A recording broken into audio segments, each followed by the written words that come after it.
আমার বিয়ের আজ 5 বছর, কিন্তু আমার স্বামীকে এখনো বাবা ডাক শোনাতে পারিনি। প্রতিদিন আমার শ্বশুর বাড়ির লোক এবং আশেপাশের লোকগুলো আমাকে কথা শোনাতে একটুও ছাড় দেয় না। তাদের এসব আজে বাজে কথা শুনে আমার দেহ মন পুরোই জর্জরিত হয়ে যায়। আলহামদুলিল্লাহ, আমার স্বামী এতে কোনো হতাশ হয়নি এবং আমাকেও কোনো রকম কথা শোনায়নি।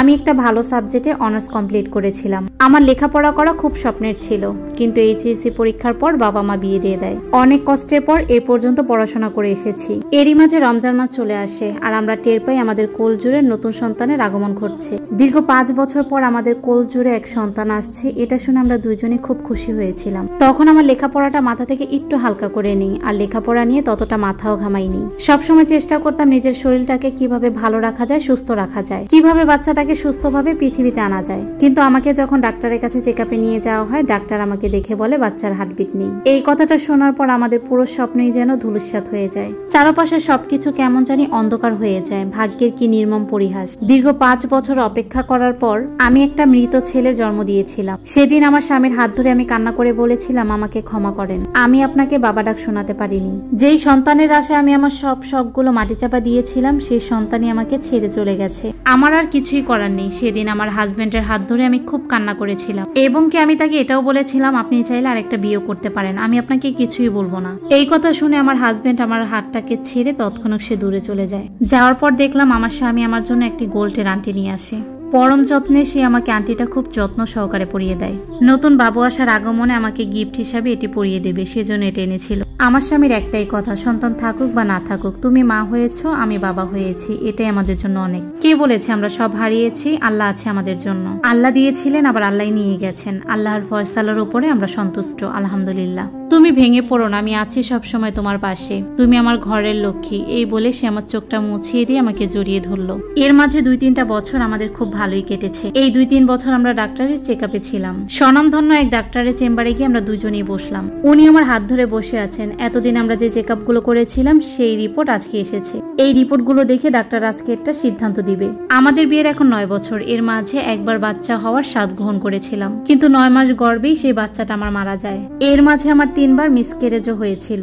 এরপর ডাক্তার সবগুলো রিপোর্ট দেখে বলল, আমি আর কখনোই মা হতে পারবো না, আমি আর কোনো পদ্ধতিতেই মা হতে পারবো না। এই কথা শোনার পর আমার মাথায় যেন আকাশ ভেঙে পড়লো। কান্নায় ভেঙে পড়লাম আমি। আমার হাজবেন্ড আমার হাতটাকে খুব শক্ত করে ধরলো। এখান থেকে আমরা হতাশা নিয়ে বাসায় ফিরে আসলাম। আমার হাজবেন্ড আমাকে অনেক বুঝাতেন, আমাকে কোনো কষ্ট পেতে দিত না। আমি কান্না করতে চাইলেও সে আমাকে কান্না করতে দিত না। একদিন আমরা সিদ্ধান্ত নিলাম যে আমরা উমরা করতে যাব। যেই কথা সেই কাজ। আলহামদুলিল্লাহ 2-3 মাসের মধ্যে আমরা উমরা করে চলে আসলাম। আমার স্বামী কখনই সন্তান হওয়ার ব্যাপারে আমাকে 2টি কথাও শোনায়নি, বিশ্বাসও হারায়নি। সে সবসময় বলতো, আল্লাহর যখন প্রয়োজন মনে হবে তখনই সে আমাদেরকে দিবে। সেই বিশ্বাস নিয়ে আল্লাহর কাছে দোয়া করতাম, অনেক চাইতাম। সব চিকিৎসা বন্ধ করে দিলাম। একটা সময় পর আল্লাহর উপরেই শুধু ভরসা করেছিলাম। তারপরও মাঝে মধ্যে খুব খারাপ লাগতো, কিছুই ভালো লাগতো না। একা একা বসে থাকতাম আর ভাবতাম। কোনোভাবেই যেন মেনে নিতে পারতাম না যে আমি মা হতে পারবো না। তো একদিন রাত্রে আমার হাজবেন্ড আমাকে অনেক বুঝালেন। তিনি আমাকে বুঝালেন, সন্তান জন্ম দেওয়াই আমাদের একমাত্র উদ্দেশ্য নয়। আল্লাহ তাআলা শুধু এই জন্যই আমাদের পৃথিবীতে পাঠায়নি। তিনি আমাকে অনেকভাবে বুঝিয়ে শান্ত করেন। তার পরের দিনই সে আমাকে বলে, আমাদের 10ম বিবাহের দিনে তুমি খুব সুন্দর মতো শাড়ি পরে সেজে গুজে আমার কাছে আসবা। আমিও খুব সুন্দর করে সেজেছিলাম, ঘরটাকেও ফুল দিয়ে সাজিয়েছিলাম। এইভাবেই বেশ সুন্দর মতো আমাদের হাসি খুশি ভাবে দিনগুলো কাটছিল। এরপরে রমজান মাসে আলহামদুলিল্লাহ আল্লাহ আমাদেরকে একটি সুসংবাদ দেন। ট্রিটমেন্ট ছাড়াই 10 বছর পর আমি আবার কনসেপ্ট করি। 10 বছর আমি নিঃসন্তান ছিলাম। আলহামদুলিল্লাহ আজ 12 বছর আমি 2 সন্তানের মা। আল্লাহর কাছে অনেক শুকরিয়া আলহামদুলিল্লাহ যে আল্লাহ আমাকে 2 সন্তানের জননী করেছেন, যিনি আমাকে ভালো মনের একজন স্বামী দিয়েছেন। আলহামদুলিল্লাহ, সুবহানাল্লাহ। আল্লাহ চাইলে সবকিছুই সম্ভব, তাই তো আল্লাহর উপর কখনোই নিরাশ হবেন না। যেটা আমাদের হাতে নেই সেটা যদি মহান আল্লাহ তাআলা চায় তাহলে সেটা অবশ্যই সম্ভব। একটা কথা মনে প্রাণে বিশ্বাস করি, মন থেকে যদি কোনো কিছু চাওয়া হয় তাহলে আল্লাহ কখনোই নিরাশ করেন না। আল্লাহ চাইলে সব অসম্ভবকেও সম্ভব করতে পারে। আমি আমার স্বামী 2 সন্তান নিয়ে আলহামদুলিল্লাহ অনেক সুখে আছি। এটা একটা আপুর লাইফ স্টোরি থেকে নেওয়া। সবাই ভালো থাকবেন। আল্লাহ হাফেজ।